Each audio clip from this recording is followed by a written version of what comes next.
और बिहार में बड़ा फैसला सरकार का सामने आया है। नियोजित शिक्षकों का कॉन्सेप्ट खत्म करने की तैयारी है। हम आपको बता दें कि नियोजित शिक्षकों को अब सक्षमता परीक्षा देनी होगी और सेवा में बने रहने के लिए सक्षमता परीक्षा जरूरी बताया जा रहा है। नियोजित शिक्षकों को ऐसे 3 मौके मिलेंगे और तीनों में फेल हो जाने पर उनकी नौकरी चली जाएगी। हम आपको बता दें कि 26 फरवरी से यह सक्षमता परीक्षा शुरू होगी। तो नियोजित पद खत्म करने की तैयारी में है अब बिहार सरकार और के पाठक की कमेटी ने बड़ा फैसला लिया है। नियोजित शिक्षकों को 3 मौके मिलेंगे और तीनों में अगर वो फेल हो जाते हैं तो उनकी नौकरी चली जाएगी।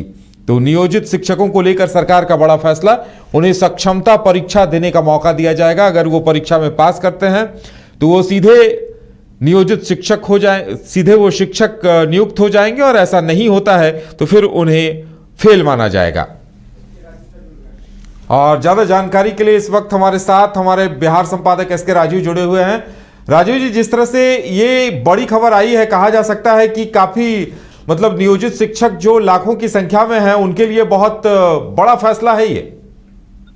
नहीं, देखिए, निश्चित तौर पर उदय, दरअसल में बिहार विद्यालय विशिष्ट शिक्षक नियमावली 2023 की खंडिका 4 के तहत सक्षमता परीक्षा से संबंधित गठित विभागीय समिति की आज बैठक हुई है और उस बैठक के बाद जो है वो एक निर्णय लिया गया है। इस बैठक में कुल 5 लोग जो है वो के पाठक थे, इसके अलावा आनंद किशोर थे, सज्जन आर थे, कन्हैया प्रसाद और कन्हैया प्रसाद, जो कुल 5 IAS अधिकारी जो है वो इस बैठक में थे। और उसके बाद एक बड़ा निर्णय लिया गया है जिसके तहत कि जो भी अभी नियोजित शिक्षक है उनके लिए सक्षमता परीक्षा जो है 4 बार आयोजित की जाएगी, यानी कि उनको अपनी टीचर एलिजिबिलिटी टेस्ट जो है वो 4 बार देना पड़ेगा।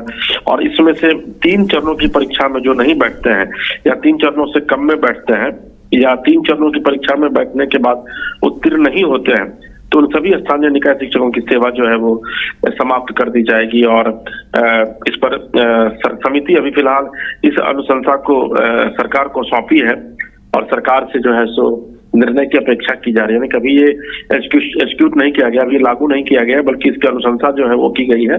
अब ये फाइल विधिवत सरकार के पास यानी कि मुख्यमंत्री के पास ये फाइल जाएगा और उसके बाद फिर मुख्यमंत्री तय करेंगे कि आगे क्या करना है।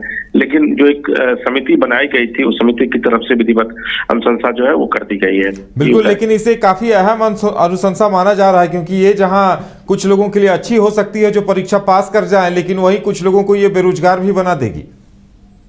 देखिए, निश्चित तौर पर उदय जी, कुछ लोग इसमें जो लोग वाकई में टीचर के लायक हैं या फिर जो एलिजिबल है वो इस परीक्षा के बाद बने रहेंगे और जो इस परीक्षा में उत्तीर्ण नहीं कर पाएंगे या परीक्षा में बैठ नहीं पाते हैं तो उनकी सेवा समाप्त कर दी जाएगी। तो निश्चित तौर पर कहीं ना कहीं से एक जो गुणवत्तापूर्ण शिक्षा देने की बात जो बिहार सरकार हमेशा से करती रही है, तो आप उस तरीके से इसको जोड़ करके देख सकते हैं। लेकिन जैसा मैंने आपको बताया कि फिलहाल अभी ये सरकार के पास अनुशंसा के लिए भेजा गया है।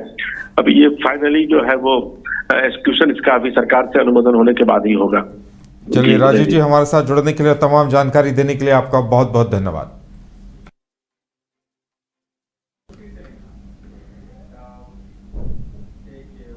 तो जमीन घोटाले मामले में ईडी ने बड़ी कार्रवाई की है। एक बार फिर से हम आपको बता दे रहे हैं, हेमंत सोरेन के बाद जमीन घोटाले में बड़ी गिरफ्तारी हुई है। बड़गाई के राजस्व निरीक्षक भानु प्रताप को गिरफ्तार कर लिया गया है।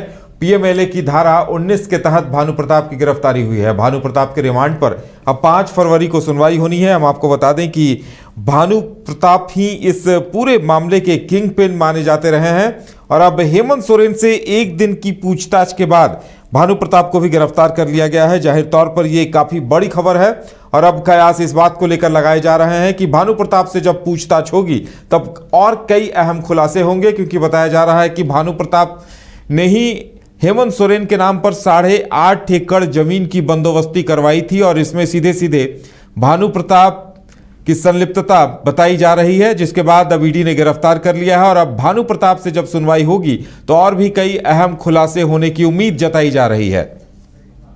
और ज्यादा जानकारी के लिए इस वक्त हमारे साथ हमारी संवाददाता करिश्मा जुड़ गई हैं। करिश्मा, क्या कुछ जानकारी मिल रही है इस बारे में, क्योंकि भानु प्रताप की गिरफ्तारी अपने आप में एक बड़ी बात है, क्योंकि अब जब भानु प्रताप से पूछताछ होगी तो सारा कुछ दूध का दूध और पानी का पानी होगा। जी देखिए, ज़मीन घोटाले में राजस्व कर्मचारी जो है भानु प्रताप प्रसाद, उन्हें पीएमएलए कोर्ट की धारा 19 में गिरफ्तार किया गया है। यानी कि जो पीएमएलए की धारा 19 के तहत उन्हें फिलहाल गिरफ्तार किया गया है और इसकी जो रिमांड पर सुनवाई है वो 5 फरवरी यानी कि सोमवार को होगी। देखिए, लगातार ईडी की ओर से कई लोगों को समन जारी किया जा रहा है और इस बीच आपने देखा कि पूर्व मुख्यमंत्री हेमंत सोरेन ज़मीन घोटाले मामले में ही फिलहाल ईडी के गिरफ्त में है। लेकिन सबसे बड़ी जानकारी हम अपने दर्शकों को दे देते हैं कि ज़मीन घोटाले में एक मामले में ईडी की ओर से उन्हें पहले ही गिरफ्तार कर लिया गया था। लेकिन इस बार जो गिरफ्तारी हुई है वो झारखंड के पूर्व मुख्यमंत्री हेमंत सोरेन के मामले में हुई है। इसके साथ ही एक बड़ा अपडेट ये सामने आ रहा है कि 31 जनवरी को बड़गाई आंचल की जो जमीन है उससे जुड़े मामले में लगातार जो पूछताछ हो रही थी उसी की बेसिस में फिलहाल इन्हें गिरफ्तार किया गया है और चीजें जो है अब दिन प्रतिदिन जो है बदलती हुई नजर आएगी। क्योंकि देखिए, एक और जहां पर जमीन घोटाले से जुड़े मामले में पूर्व मुख्यमंत्री हेमंत सोरेन से ईडी के अधिकारी लगातार पूछताछ कर रहे हैं और इस बीच जो राजस्व कर्मचारी है भानु प्रताप, उनसे भी अब ईडी जो है पूछताछ करेगी जब रिमांड में उन्हें ले लिया जाएगा। क्योंकि देखिए, यहाँ पर जो रिमांड का दिन है वो बताया जा रहा है सोमवार को है और ईडी की ओर से ये कोशिश की जाएगी कि ज्यादा से ज्यादा रिमांड मिले ताकि जमीन घोटाले में जितने भी सवाल है वो तमाम सवाल जो इनके समक्ष रखा जाए और ये सवालों का जवाब दे।